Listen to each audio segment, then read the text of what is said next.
Саламатсыздарбы урматтуу бак сүйүүчүлөр. Бүгүн биз айыл чарба өсүмдүктөрү, анын ичинде өзгөчө багбанчылыктагы дарактардын чаңдашуусу, гүл түзүлүштөрү, чаңдашуудагы жетишпестиктер, кайсыл факторлор болгондо жакшы түшүм алып, кайсыл факторлор жетишсиз болгондо начар түшүм болуусу жөнүндөгү бир видео сабагыбызды сиздер менен бөлүшөбүз. Мисалы, сөз башынан болсо, бул жерде өсүмдүктөр негизи эле жалпы эле айыл чарба өсүмдүктөрү эки жол менен жалпысынан чаңдашат. Алардын бирөөсү бул анемофилия деп коебуз. Бул шамал аркылуу, шамал, жел. Анан экинчиси бул курт кумурскалар аркылуу. Аны биз энтомофилия деп коебуз илимде, же болбосо курт кумурскалар өзгөчө бал арылар менен чаңдашуу. Дүйнө жүзүндө бирок андан башка деле факторлор чаңдашууга таасир этет. Мисалы, калибри деген кичинекей чымчык бар. Бул дагы кээ бир өсүмдүктөрдү чаңдаштырууга себеп болот. Жарганаттар же болбосо жаан чачындар деле поленди чаңчаны чаңдаштырууга жардам берип калат.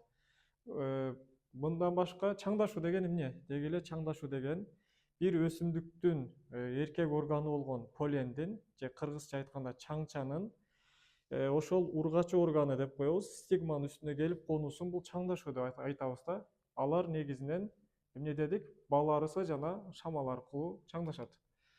Бул жерде чаңдашкандан кийинки бир этаптан микроскоптук бир көрүнүш. Могул точка болуп тургандар, булар ар бири өз-өзүнчө чаңча же полен. Булар гамета деп коет, же болбосо эркек жыныс клеткалары болот. Ушул ургачы гүлдүн, мисалы бир өрүк же алманын гүлүн элестетиңиз.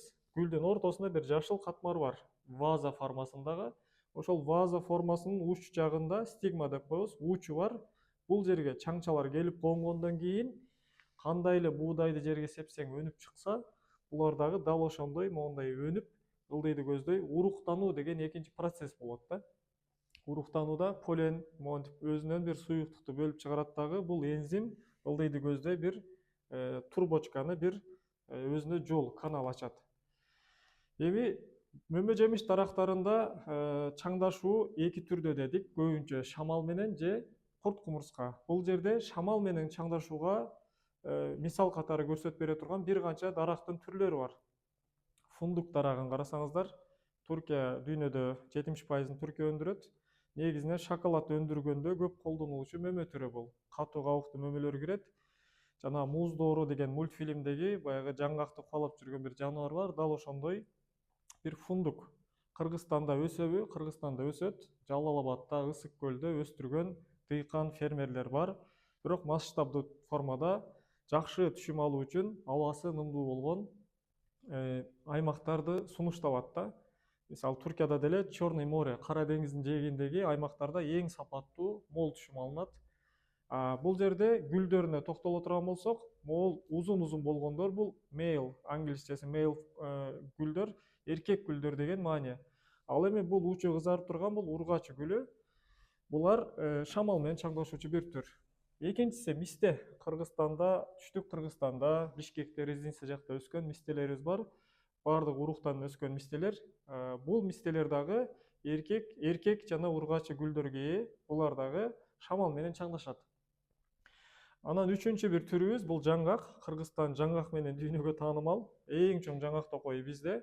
Бул жерде да байкасаңыздар, могул узун болгондор эркек гүлдөрү. Бул чаңдашуучуру, чаңдашып бүткөндөн кийин булар жерге төгүлүп, жаңгак дарактын түбүндө ушундай пружина формасында бир эркек гүлдөрүн көрөсүңөр. Ал эми ургачы гүлдөрдүн түзүлүшү жакыныраактан тартып көрсөтө турган болсок, бул стигма деген жерибиз ушул. Стигмасы шамал менен чаңдашуучуларда дагы чоң болот да. Неге дегенде, шамал менен чаңдашуучуларда полендин дагы саны көп болот, и ургачы органдын моундай тосуп ала турган жери дагы стигмасы учу чоң болот. Максат вероятность же ыктымалдуулук көбөйсүн.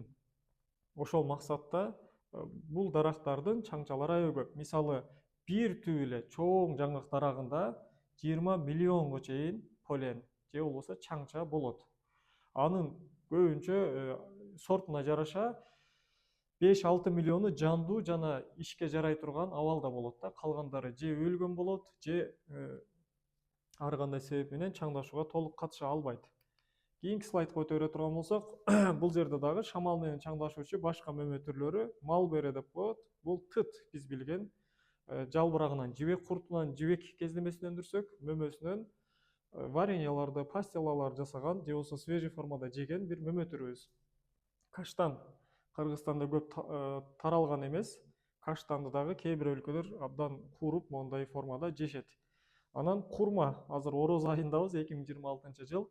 Ооз ачарда ооз тийген курма дарактарыбыз, мөмөлөр дагы бул жерде гүлдөрүн көрүүгө болот. Ургачы гүлүн көрүп атабыз бул жакта. Бул жакта эркек гүлүн. Булар дагы шамал менен чаңдашуучу мөмө дарактары болуп саналат. Эми бал арылары же болбосо энтомофили курт кумурскалар менен чаңдашуучу түрлөргө келе турган болсок, основной негизгиси бал арылары. Бал арылары бал чогултам, нектар чогултам деп жатып, бизге чаңдаштырууга да жардам берет да. Могул жерде карасаңыздар, нектар деп турат. Могул сары түс өсүмдүктүн гүлүнүн ичинде нектар топтолуучу жер. Ал нектарды пайда кылуучу могул желекче жалбыракчалары же королла деп коебуз. Кызыл, сары, фиолетовый ар кандай кооз гүлдөрдө болот да. Бул өсүмдүктөрдүн шамал менен чаңдашуучулардан негизги айырмачылыктары жогоруда айткандай, могул алманын гүлү экен мисалы, кооз гүлдөр болот.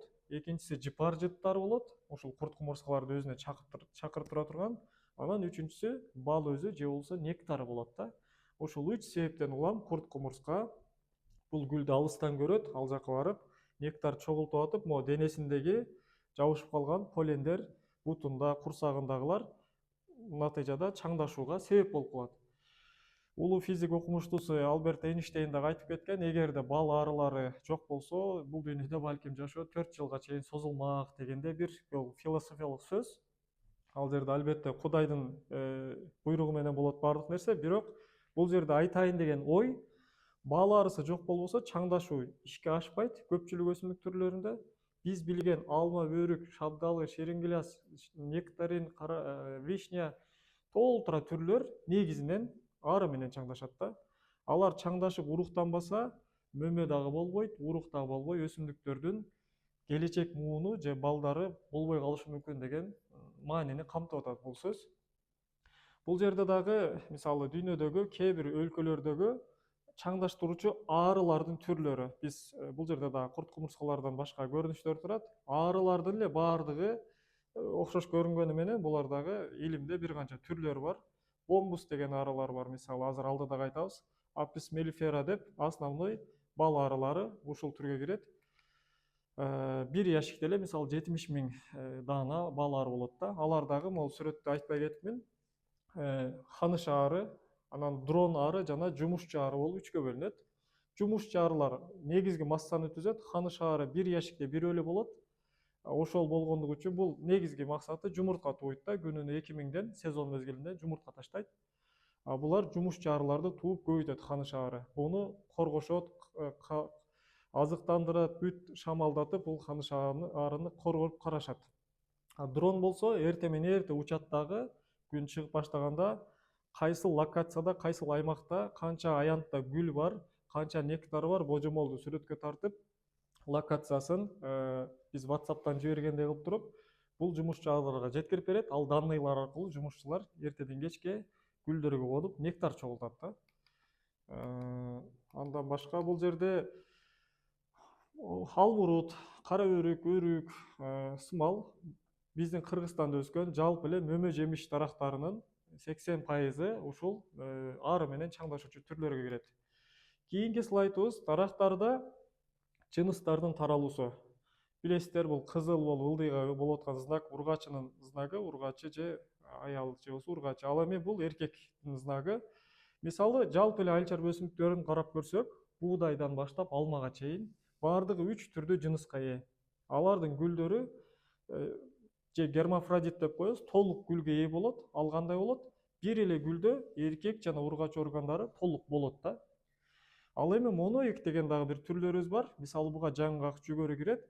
Буларда бир эле даракта болот, тамыры бир болот, сабагы бир болот, бирок дарактын же өсүмдүктүн же бадалдын башка бутактарында, башка жерлеринде жайгашат ургачы эркек гүлдөрү. Бирок сабы, тамыры бир эле үчтүк болот. Ал эми диоик деген эки үйлүү деп коет. Ди деген эки деген сөз, моно деген бир деген сөз. Бир үйлүү, эки үйлүү. Карасаңыздар, буларга мисте кирет. Мисалы, фисташка. Бул мистеде бир дарак толук түрдө ургачы гүл берсе, экинчи башка бир дарак толук түрдө эркек гүл берет. Булар адамдар сымал, жан жаныбарлар сымал болот да. Мисалы, биз кыргыздар жылкыга жакынбыз. Жылкылардан биз кулун алышыбыз керек болсо, 5-6 бээге бир айгыр кошуп коюшат. Жылкы карамагандар. Максат ошол бээлерди коргоп да жүрүш керек, анан алардан кулун да калыш керек деген маанилер камтылат да.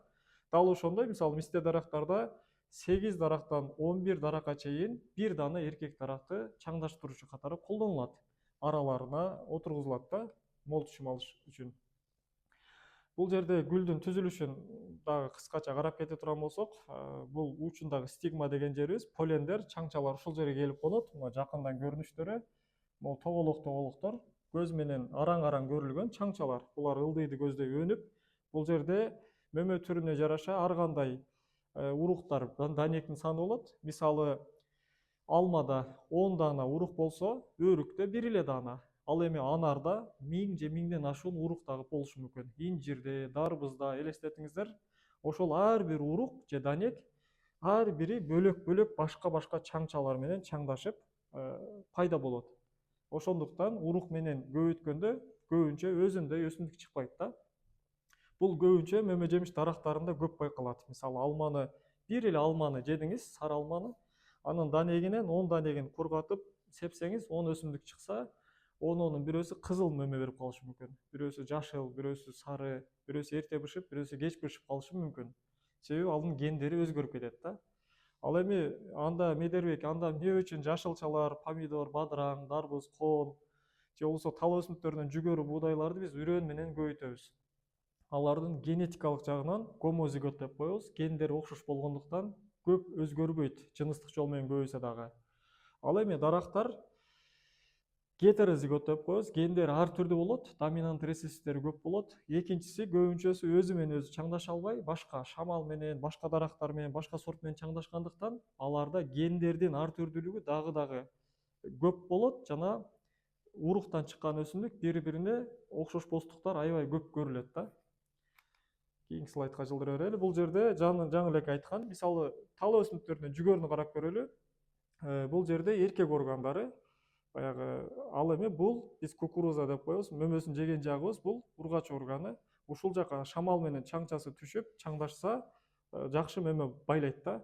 Ал эми бул жаңгактагы эркек жана ургач органы, бул экөө тең эмне болуп калды? Бул моноик түрлөрү болуп калды. Бир эле өсүмдүк түзүсүндө, бирок башка жерлеринде эркек ургачы гүлдөр жайгашып атат да. Бул жерде дагы, мисалы, Cucurbitaceae фамилиясында бадыраңдын же коондун же дарбыздан деле көрсөңүздөр болот, окшош эле болот. Ургачы гүлү жана эркек гүлү ушундай формада болот. Эркек гүлүндө эч кандай мындай мөмөнү пайда кылып кетүүчү жери жок, ургачы гүлүндө мөмөнү пайда кылуучу жери да бар. Булар чаңдашкандан кийин урук пайда кылат да, негизиненчи. Эски сорттор ушундай. Партенокарпия деген нерсе бар, аны азыр алдыда түшүндүрүп берем. Андан башка мисте, тыт, инжир, киви, булар диоик, то есть бир даракта только ургачы гүл, бир даракта жалгыз эркек гүлдөр жайгашкан өсүмдүктөр. Мисалы, эркек гүлү, ургачы гүлү. Мистенин эркек гүлдөрү жыш тоголобураак болот, бүчүрү дагы тоголобураак, чоңураак. Ургачы гүлү бир аз сүйрүүрөөк, ал деле чоң болот, бирок жүзүмдүн шиңгилиндей бир аз сейрегирээк болот. Мунун жыштыгын караңыздар, мунун сейректигин караңыздар. Бул дагы толук гүлдөгөндө бир аз ачылат. Андан кийин биз бул жерден чаңдашуунун ичинде черешня дарактары же ширин гиляс дарактары жөнүндө бир аз кенен токтолгонду туура көрдүк. Ширин гиляс дарактары Кыргызстанда же Орто Азия өлкөлөрүндө маанилүү бир мөмө түрү. Эрте бышкандыгы менен, даамынын ширин болуусу менен, баасынын кымбат болуусу менен көпчүлүк багбандарды, дыйкандарды, ишкерлерди кызыктыруучу бир мөмө түрү.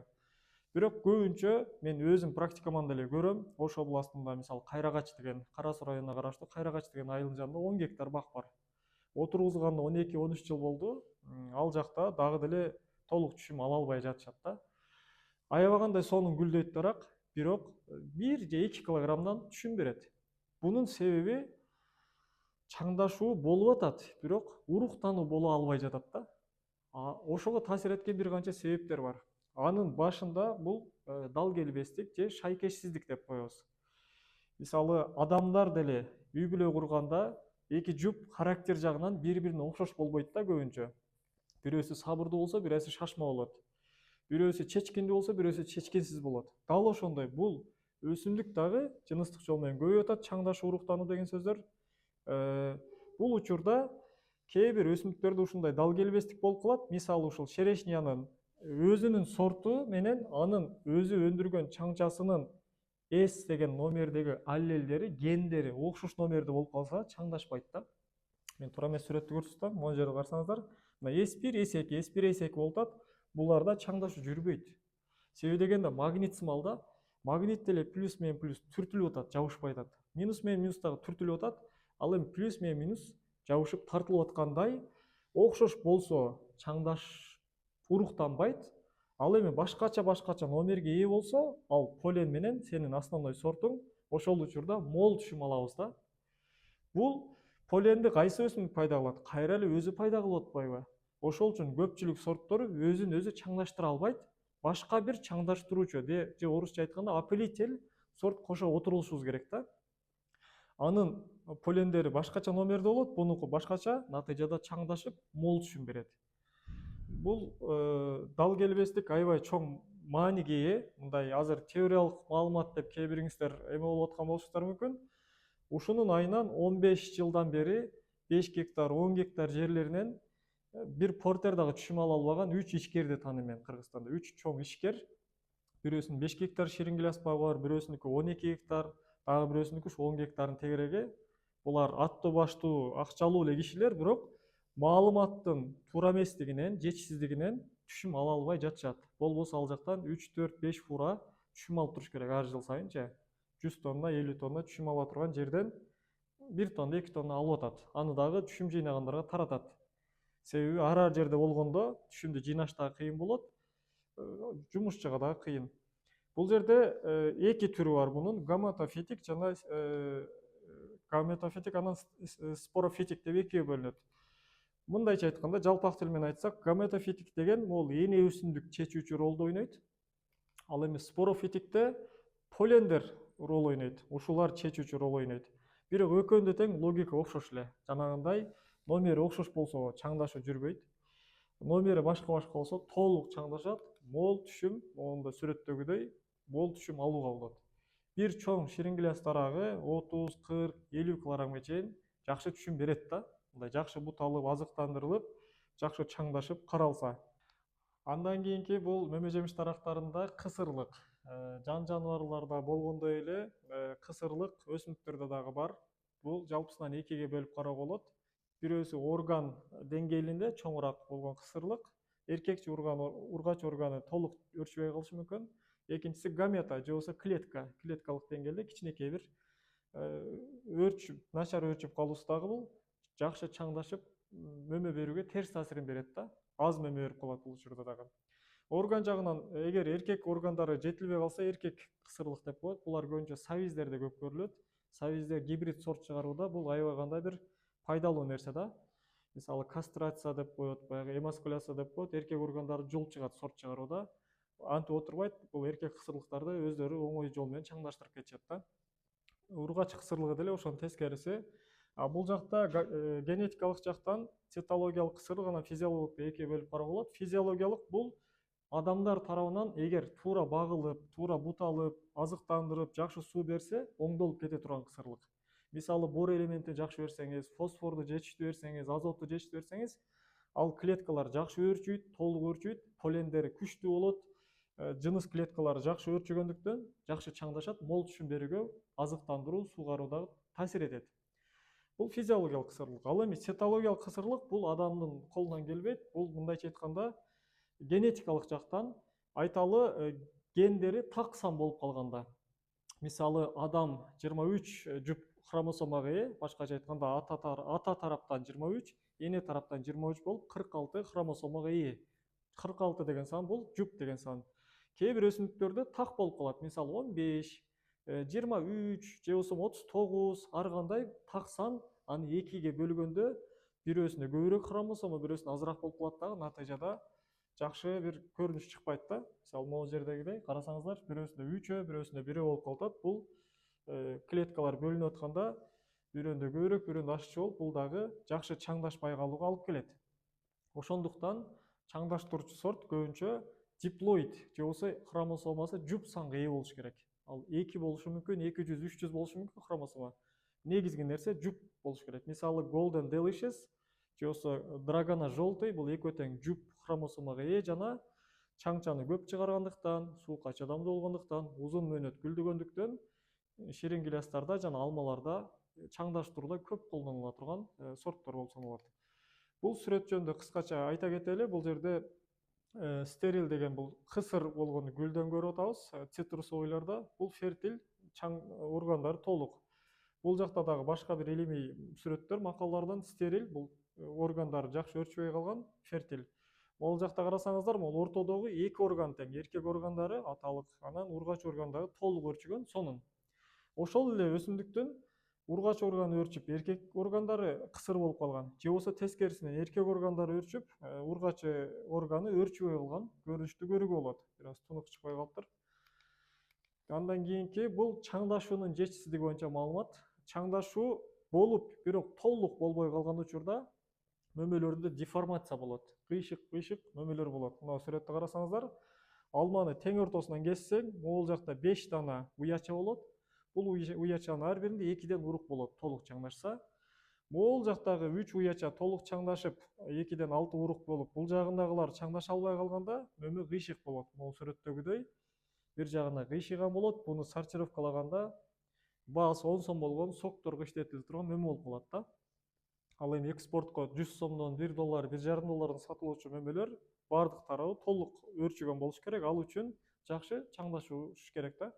Алмурут, бул жерде илимий бир макаладан карасаңыздар, достор, алмуруттун формасы нормалдуу шартта ушундай бир сорт, конференция деген бир сорт. Бул сорттун чаңдашып уруктары көп болгон сайын формасы ушул формада болот. Эгер чаңдашпай уруктары жок болуп калса ичинде, формасы ичке узун болуп, түп-түз эле болуп калып атат да. Ортодогулар ошо стадиялары, уруктары мода 6-7 урук болсо, мында 3-4, мында 2-3 болуп азайып кетип атат. Бул эмне деген түшүндүрөт? Урук өсүмдүктүн, дарактын баласы. Адамдар деле баласы үчүн өзү жебей, кийбей, баласына кийгизип жедирсе, бул дарактагы биринчи очередте фотосинтезден, жер семирткичтен алган азыгын уруктарга жиберет да. Ошол урукка жиберет, бирок урук бар болсо. Эгер урук жок болсо, азык зат жиберилбейт, натыйжада ал жак жакшы өрчүбөйт. Муну карасаңыздар, бул үйлөнгөн шаардай болуп, бул жагы чоңоюп атат, азыгы көп. Кыргызда айтат го, күрүштүн шылтоосу менен күрмөк суу ичет деп. Уруктун шылтоосу менен бул жактагы азыктар чогулуп, мөмөлөр чоңоюп атат да. Бул жакта урук жок болгондуктан мөмө дагы чоңой албай калып атат. Бул ошол илимий сүрөт. Карасаңыздар, бул жакта дагы реалдуу сүрөт. Бир эле сапта буну илимий сынап көрүшкөн. Бирөөсүндө уругу бар, бирөөсүндө уругу жок. Мындай фитогормондорду себеп көргөндө уругу бар, уругу жок абалы. Бул дагы чаңдашуунун жетишсиздиги. Голубика мөмөсүндө жакшы чаңдашкан, начар чаңдашкан, жакшы чаңдашкан, начар чаңдашкан. Өзүңүздөр деле көргөндө жакшы чаңдашканда мөмөлөр эрте бушуп атат, көлөмү чоң болуп атат, данектер, уруктары толуу болуп, ал эми чаңдашуу жетишсиз болгондо кичинекей бойдон калып кетип атат. Күйүлүшү мүмкүн, күйүлбөй калышы мүмкүн, айтор айырмасын көрүп атасыздар чаңдашуунун. Жүгөрү тал өсүмдүктөрүнөн жүгөрүнүн моундай тизилгенин караңыздар. Бул жакшы чаңдашкандын белгиси.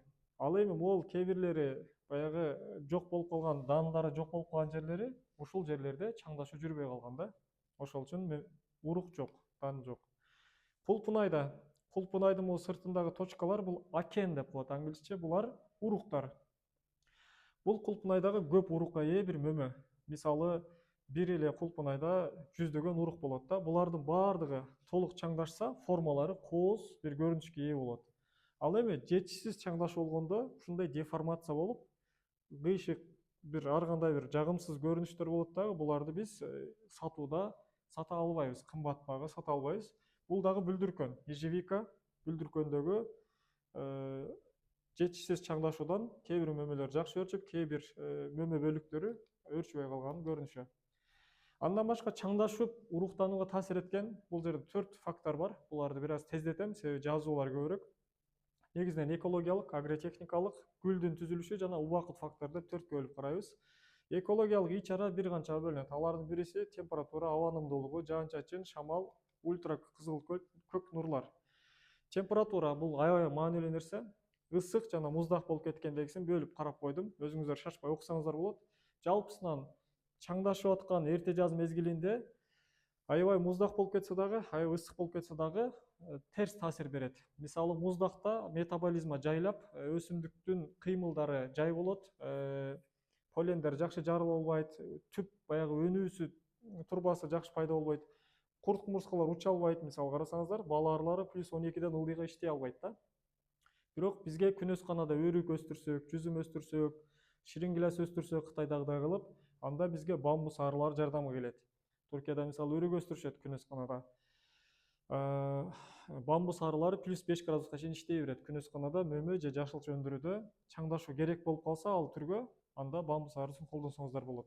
Анан жогорку температура, кээде жаз аябай ысып кетет. Кыргызстанда таш көмүр, Арабан, Кызыл Жар мисалы, Кара Суу ысык аймактар, Лейлек. Бул жакта температура резко ысыганда мында дагы фетогормондор, энзимдер, өсүмдүктүн ички биохимиялык составындагы заттары иштөөсү начарлап кетет. Аба алмашуу тездейт дагы, адам деле тез дем алып калат го, тез тердейт ысыкта. Дал ошондой полендер ичиндеги газ алмашуу тездеп, өнүмдүүлүгү тез эле түгөнөт да. 3 күнгө чыдаса, 1 күндөн кийин эле уже өлө баштайт. Бал арылардын иштөөсү кайра эле начарлайт ысыкта, идеалдуу 10-25 градуска чейинки температурада. Аба ынымдуу болгондо чаңчалар жабышат. Аба ынымдуу болгондо баягы антер деп коебуз, чаңча сакталган эме кутуча, алар жарылуусу начарлайт. Анан тумандуу абада, аба көп болуп калса, туман пайда болот. Туман болгондо дагы бал арылар учуп кете албайт да. Аба кургак болуп кетсе дагы, баягы стигма деп көрсөттүк, ургач полен түшкөн жер, ургач органдын учу. Ал жерде кичинекей нымдуулук бар, ошо полен ошо нымдуулукка түшүп анан өнөт да. Ал нымдуулук кургап кетет дагы, натыйжада мөмөлөр жакшы чаңдашпайт, уруктар пайда болбой калат. Мисалы Туркияда Газантеп деген жер бар, мистени эң көп өндүргөн аймак ошол жак. Мисте изилдөө борбору дагы ал жак, биз магистратурада көп барып калдык. Ал жактагы кээ бир жылдары Шам деген шамал бар. Бизде Улаан, Санташ дегендей Шам шамалдары стигманын учунда нымдуулукту кургатып коюп, эрте жазда ысык болуп кетип, мистелердин ичи пустой болуп калат, бош. Фис мейве деп коет. Бул дагы түшүмдүн жөн эле отуну эле болот да. Суга салсаң калкып калат суунун үстүндө, мөмөсү жок. Чаңчалар көп нуулук жоготуп кургап калат, чаңдашуу, уруктануу болбосо урук пайда болбойт өзгөчө. Бадам, мисте, жаңгакта. Жаан-чачында курт кумурска иштей албайт. Жаан-чачын чаңчаларды жууп жерге түшүрүп коет. Шамал дагы бал арылардын учуусун, ары менен чаңдашуучуларды бал арылардын учуусун терс таасирге бургандыктан чаңдашууга терс таасирин тийгизет. Катуу шамалдар секундасына 40 метр болгондор, ал эми жай шамалдар кайра пайдалуу. Анан ультра кызыл көк нурлар, күн нурунан келген нурлардын бир канча түрү бар. Мисалы могул жерде адам көзү менен көргөн жерлер 380 нанометрден 720 нанометр арасында түстүү болгон жер. Калган жагын биздин көзүбүз көрбөйт, адам баласы. Эми бул боюнча сүйлөсөң аябай көп нерсе бар. Жалпысынан могул радио нурлары бар, ультрафиолетовый X нур, гамма нурлары бар, рентген нуру, мисалы X нурлар. Мутация кылабыз биз өсүмдүктөрдө бул нуру менен. Анан ультрафиолет нуру өзүнчө А, Б, С болуп 3кө бөлүнөт. Bunun bir bölügü ozon katmarına karmalып kalsa bir bölügü ötüp кетет дагы, адамдын кожаларын күйгүзөт, полендердин жандуулугун тез эле өлтүрөт да. Мындайча айтканда, көбүнчө деңизден келип бийик аймактар, 1,5 миң метр болгон аймактарда ультрафиолетовый нурлар дагы көбүрөөк түшөт ал жактарга. Азыктандыруу бул кыскача эле туура суугаруу, жакшы азыктандыруу, бутоо, топуракты жакшыртуу, органикалык микроорганизмдердин иштөөсүнө шарт түзүү, культивация кылуу, ооруз еңкеч менен күрөшүү дагы чаңдашууга түз таасирин тийгизет. Элестетиңиз, жалбырактарын бүт курт жеп койду. Ал өсүмдүк фотосинтез кыла албайт, бүчүрлөрүн пайда кылып, чаңдашып, баягы кийинки жылкыга азык чогулта албайт да. Дарактар болсо 1 жыл мурда чаңдашуучу бүчүрлөрүн, органдарын пайда кылат. Анан гүлдүн түзүлүшү, бул дагы кызыктуу нерсе. Баягы адамда деле бою кыска адам менен бою узун адам болгондой эле, бул органдар дагы кээде ургач орган узун болуп, эркек орган кыска болуп, же тескерисинче да болуп калган учуру болот. Натыйжада гетеростилий деп коебуз буну. эгер экөөнүн бою бирдей болсо гомостили. Могул учурда жакшы болот. Себеби дегенде полен жердин чаңча, жердин тартылуу күчү менен ылдый карап түшөт да. Түшүп баратып, шамал менен же башка менен могул жерге стигмага келип конуп, чаңдашып урук пайда боло берет. А моундай случай болсо, сиздин сортуңуз же өсүмдүгүңүз анда татаал. Бул учурда дагы чаңдашуу аз болот, мөмөнүн саны азайып кетет да. Бул жерде дагы мындай реалдуу сүрөттөрдөн көрүүгө болот. Ошо гомо стили, гетеро стили боюнча. Анан гүлдөр кээде мондай ачылып, короллалар аябай ачылып калат дагы. Мону карасаңыздар экөө окшош. Бул китептегиси, бул чыныгысы лимондордо. Ачык болуп калса дагы бал арылары келип туруп, нектарын бул жерден сорот дагы, кечиресиздер. Нектарын бул жерден сорот дагы кайра эле кетип калат. Бул үстү жака тийбейт, натыйжада бул жак жакшы чаңдашпай калат. А моундай жабылып бултурса, айласыздан өйдөдөн кирет курт кумурскалар. Ошо нектардын алганы киргенде бул жакта дагы чаңдашуу жүрүп калат да. Андан бул жакта бул эркек органдары кээде кайнашып, жиш болуп, бири-бири менен баягы чеп сымал корголуп калат. Мында дагы айла жок, өйдөдөн гана кирет. Могу капталдан ийнесин сайып, соруп кете албайт да, нектар чогулта албайт. Анан жүзүмдөрдүн гүлдөрү бир аз кызыктай. Бул жерде дагы антерлер кээде эрте жарылат. Башкача айтканда, эркек органдары эрте даяр болуп калат. Бул гүл ачыла электе эле ичинде чаңдашуу жүрөт. Бул фасоль да ушундай. Бобовыйлар деп коебуз, дан чанактуулардан фасольдо, анан жүзүмдө көп көрүлөт. Башка гүлдөр моундайынан, кол менен көрсөтөйүн, моундай болуп ачылса, жүзүм тескерисинен өйдө карап көтөрүлөт да. Зонтичный формада. Карасаңыз, бул жерде бул эртең менен 2-3 саат, түштөн кийин 2-3 саат эле гүл ачат. Башка убакта жабык турат да. Обедте жабык болот. Жүзүмдүкү бир аз башкача кызыктай. Могул антер жарылып, полендер түшүп атат, чаңдашып, урук пайда кылып атат да. Ошондон бир көрүнүштөр. Убакыт фактору, акыркы фактор бул убакыт аябай маанилүү. Мисалы, бизде жалпы 2 түр бар. Протоандри, протоджини деп коебуз. Бирөөсүндө эркек орган биринчи чаң чыгарып даяр болот, бирок ургачы орган даяр боло элек болот. Гүл органычы. Ал эми экинчисинде тескерисинче ургачы орган даяр болуп күтөт, полен бирок ал убакта келе элек болот. Полен башкача айтканда даяр боло элек болот, өсүмдүк чача элек болот. Мисалы, жаңгактардын көп эле сорттору протоандри. Башкача айтканда, эркек чаңчалары биринчи чачыратып, анан кийин артынан ургачы гүлдөрү даяр болот. Ошол мезгилде канчалык бири-бирине жакшы дал келсе, ошончолук көп түшүм болот, көп мөмө болот да. Муну карасаңыз, бул жакта 2 жыныс органдары бири-бирине дал келбей жатат. Мында эркек биринчи гүлдөдү, ургачы кийин, мында наоборотунан ургачы биринчи даяр болуп, эркек органдары кийин даяр болду. Бул учурда бир бөлүгү, мисалы, бир жуманын 3 күнү бири-бирине дал келип атат, калган 4 күнү башка-башка болуп калып атат. Азыраак мөмө болот. Болушунча чаңдаштыруучу сорт колдонгондо бирдей убакта гүлдөш керек. Ошондо мунун чаңчасын пайдасы тиет. Болбосо башка убактарда эле гүлдөп алса, канча диплоид болуп, канча күчтүү жакшы сорт болсо дагы бирдей убакта гүлдөбөгөндүктөн мөмө болбойт. Жаңгакта, пикан жаңгактарында протоандри көрүлөт дедик. Эми достор, эгиз мөмө жана эгиз эмбрион, анан эгиз урук боюнча маалымат берем. Бул жерде биринчи эгиз уруктан баштайын. Бадамды көрүп атасыздар. Бир эле ката кабыктын ичинен чаксаң эгиз мөмө. Мисалы, түштүктө жарма данек деп коет. Эгиз мөмө чыгат, булардын кабыктары өз-өзүнчө болот. Өз-өзүнчө, могу тестада көрөң кабыкта, анын ичинде уруктар бөлөк-бөлөк, муну да көрөсүздөр. Эгиз эмбрион кандай? Экөөнүн айырмасы эмне? Бир эле кабыкта болот эгиз эмбрион. Бирок бир эле моундай күрөң кабык болот, аны сыйрысаң, ичинде моундай бир канча эмбрион чыгат. 1, 2, 3 дана. Ол кийинки сүрөттө көрсөтөйүн. Эгиз бир канча эмбрионду түзөт да.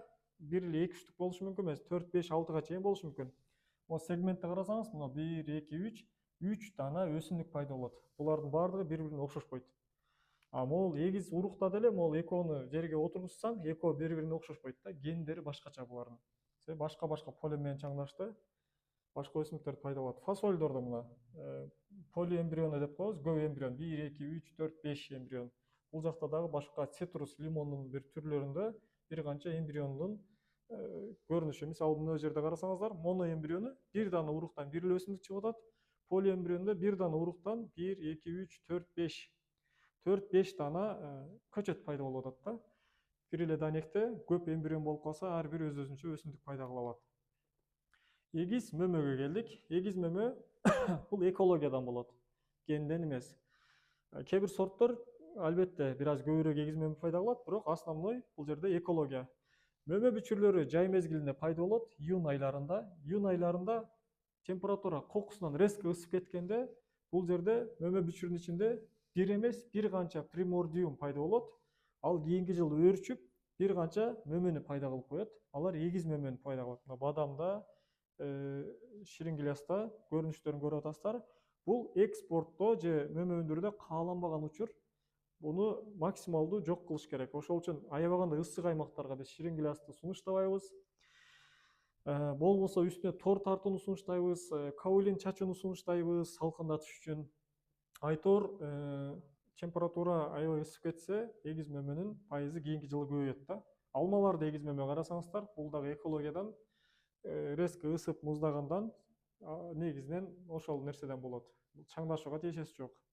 Кара өрүктө, шабдалыда, бадамда, кивиде жана бананда эгиз мөмөлөрдү көрүүгө болот бул жерде. Кийинки темабыз партенокарпи. Чаңдашпай туруп, уруксуз мөмө пайда кылуу деген сөз. Чаңдашпайт, ошол эле учурда мөмө пайда кылат, ал мөмө дагы уругу жок болот да. Кандай сонун, Мисалы банан.